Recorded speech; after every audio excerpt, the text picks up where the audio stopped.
বয়সটা কম ছিল, কম বয়সে প্রেম করাটাই জীবনে বড় ভুল। আজ ভালোবাসাকে ছাড়তেও পারছি না, টিকিয়েও রাখতে পারছি না।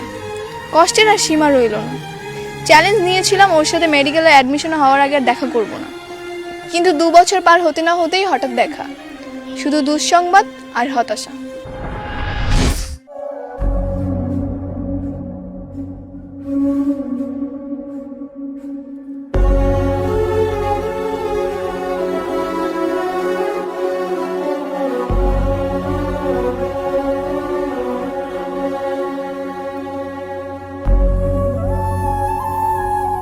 সবাই আসুক, দেন কেক কাটা হবে, তাই না? হ্যাঁ, সেটাই ভালো হবে। আরে মিরাজ, তুমি এসছো? কেমন আছেন আপু? শুভ জন্মদিন। এই তো ভালো, থ্যাংক ইউ। কি ব্যাপার, তামিম কই? তামিম ভাই তো অসুস্থ, তাই আমাকেই পাঠিয়েছে। আর আপনি নাকি গিফট না পেলে রাগ করেন, তাই আপনার জন্য এটা পাঠিয়েছে। গিফট না পেলে তো রাগ করবই, কলেজ ফ্রেন্ড তো আফটার অল। আর গিফট না পেলে তো রাগ করারই কথা, তাই না? আচ্ছা বাই তো কই, তামিমের কি হয়েছে বলো তো?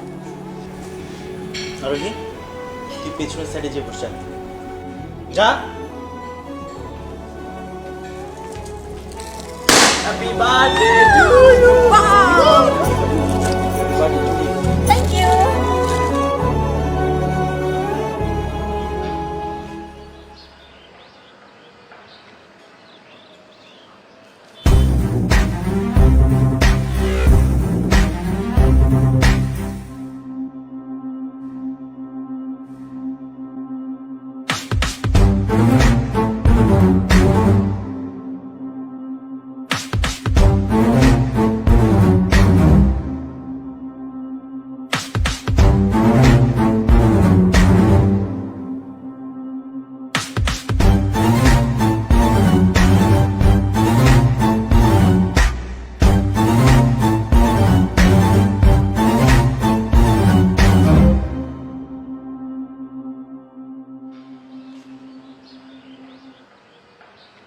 কেউ কি আমাকে খুঁজছে?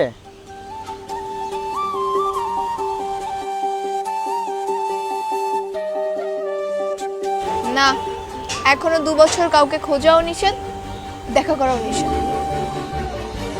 এত ভাবনার কিছুই নেই, তার সাথে আমার কথা বলার কোনো ইচ্ছা নেই। 2 বছর পর দেখা, তাই মন চাচ্ছে একটু দেখতে। চ্যালেঞ্জে কিন্তু দেখা করাও নিষেধ ছিল। যতদিন না অ্যাডমিশন হচ্ছে ততদিন দেখা করাও কথা বলাও নিষেধ। সে চুপচাপ থাক, তার কথা বলার কোনো দরকার নেই। নিঃশ্বাসের আওয়াজ শুনতে পাচ্ছি, এটাই অনেক।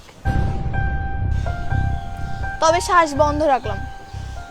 শ্বাস বন্ধ হলে হৃদয়ের আওয়াজ বেড়ে যায়। আহ, কি অনুভূতি! অলরেডি তার হৃদয়ের আওয়াজ শুনতে পাচ্ছি।